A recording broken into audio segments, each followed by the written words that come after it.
M ടിയുടെ വിയോഗത്തോടുകൂടി ഒരു യുഗം അവസാനിക്കുകയാണ്.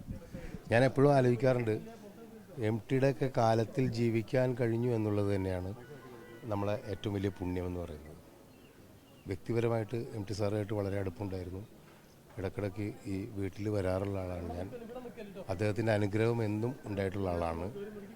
അദ്ദേഹത്തിൻ്റെ വലിയൊരു പ്രസ്ഥാനമായിട്ടുള്ള തുഞ്ചൻ പറമ്പിൽ പലതവണ എം ടി സാറോടൊപ്പം പരിപാടികളിൽ പങ്കെടുത്തിട്ടുണ്ട്. എൻ്റെ സിനിമാ ജീവിതം തുടങ്ങിയ കാലം മുതൽ ഞാൻ പി എൻ മേനോൻ്റെ കൂടെ സഹസംവിധായകനായിരുന്നു. ആ കാലം മുതൽ പി എൻ മേനോനും എം ടിയും തമ്മിലുള്ള ബന്ധം ഉള്ളതുകൊണ്ട് തന്നെ ഒരു വാത്സല്യത്തോടുകൂടിയാണ് എം ടി സാറും എന്നെ കണ്ടിട്ടുള്ളത്. എനിക്ക് എം ടിയുടെ തിരക്കഥയിൽ ഒരു സിനിമ ചെയ്യാൻ കഴിഞ്ഞില്ല എന്നുള്ളതാണ് ഏറ്റവും വലിയൊരു ദുഃഖം. ഒരുപക്ഷെ എം ടിയുടെ കഥകളൊക്കെ ഒരുപാട് വായിച്ചിട്ടുള്ള ഒരാളാണ് ഞാൻ. എം ടിയുടെ വായിക്കാത്ത നോവലോ കഥകളോ ഒന്നും ഉണ്ടാവില്ല എന്നാണ് എനിക്ക് തോന്നുന്നത്. എൻ്റെ ജീവിതത്തിൽ വീണ്ടും വീണ്ടും വായിച്ചിട്ടുള്ള ഈ അടുത്ത കാലത്ത് ഞാൻ കാലം വീണ്ടും വായിച്ചു. കാരണം ഒരു ഓർമ്മ പുതുക്കലാണ്. എം ടിയെ നമ്മൾ എപ്പോഴും നമ്മളെ മനസ്സുകൊണ്ട് നമ്മൾ നവീകരിച്ചുകൊണ്ടിരിക്കും.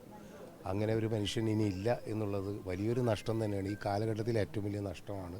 ഇതുപോലുള്ള മഹാപ്രതിഭകൾ അവരുടെ കൂടെയൊക്കെ സഞ്ചരിക്കാൻ കഴിഞ്ഞു എന്നുള്ളതാണ് ഞങ്ങളെപ്പോലുള്ളവരുടെയൊക്കെ ഏറ്റവും വലിയ ഭാഗ്യമായിട്ട് കണക്കാക്കുന്നത്. എന്തായാലും എം ടിയുടെ വിയോഗത്തിൽ കോഴിക്കോടിനോടൊപ്പം എല്ലാ മലയാളികളോടൊപ്പം ലോകത്തുള്ള എല്ലാ അക്ഷര സ്നേഹികളോടൊപ്പം ആ ദുഃഖത്തിൽ ഞാനും പങ്കുചേരുകയാണ്.